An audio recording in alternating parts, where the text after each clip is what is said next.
be afraid to let your life get flipped, turned upside down. And embrace the change ahead.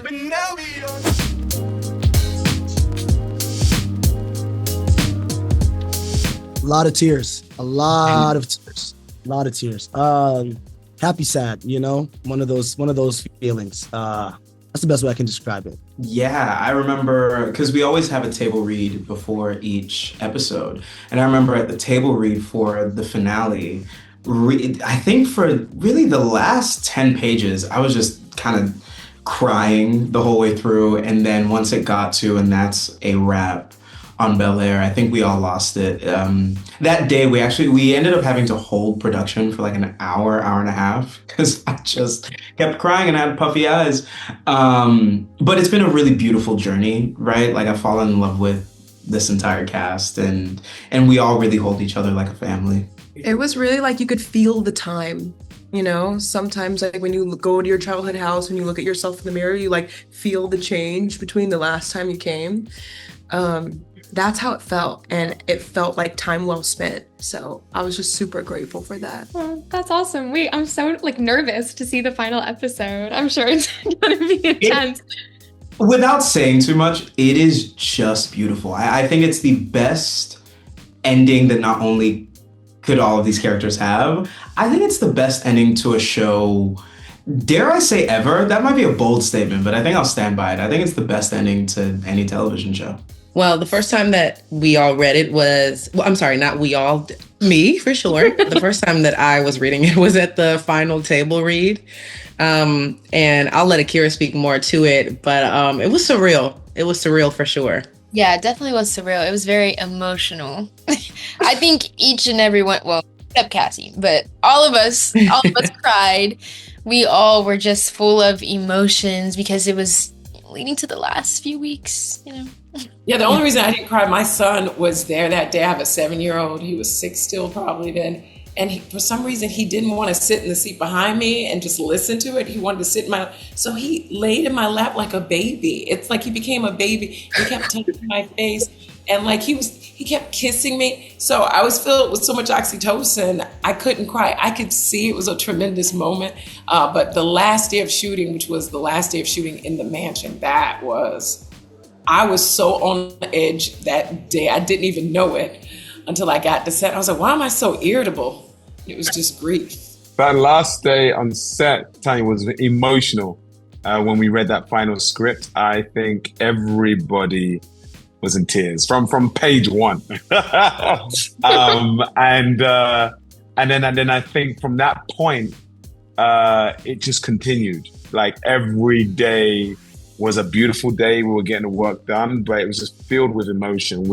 For everybody's rap day, you know, there wasn't one actor that didn't burst into tears. I was the one going, no, I'll be fine, guy. I don't do that. You know what I mean? I might be a bit emotional when the last scene comes out, when I'm watching it at home. Cut to, I couldn't even speak. I was in tears. And so yeah, it was just tears of joy. And I think for me, it's about BEL-AIR. We are like one big family. Cast, crew, producers, writers, we are one big family. And it was not just the end of a great show. It was the end of like a family coming together, you know, for 4 or 5 months each year. So yeah, it was emotional. You know, it's weird though. Yes, it was sad, but I was like happy reading the script because it was good too. Like the way we ended, like the surprises that are going to be in this finale, and just the dialogue and the moments in this were just so real. There were certain moments where I felt as if we were living 2 lives at once. Obviously, as an actor, you are yourself and you lose yourself in a scene because now you're playing a character. But a lot of the moments we had, because this was the end in real life and the end on the show, a lot of the acting was just like us just being us, for real. Like even just some of the goodbye hugs and stuff like that were on camera. It's like, man, this is real. And so that was so heartfelt. And so memorable. And I think that was like the best part of my experience, was that just like, man, this is like going to translate on screen so well. I can't wait for people to watch it. Yeah, I think we've always spoke since season 1 that we need to find a way to explore how Jeffrey and Uncle Phil met. And so what we end up coming up with in this season is some forms of flashbacks, you know, and because before we would just talk about moments where we met, but you can't beat the visuals.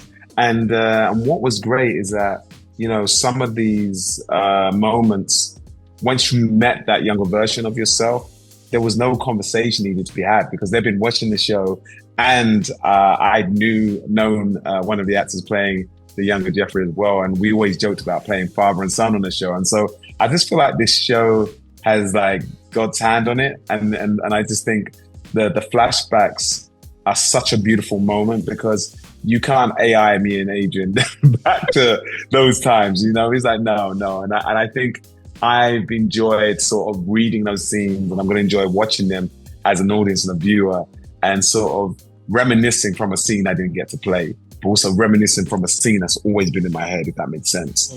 And I think that, again, like, back to your other question, I think part of the satisfaction of how we wrapped it up, to be able to have that moment in the final season, it's like, what more can you ask for?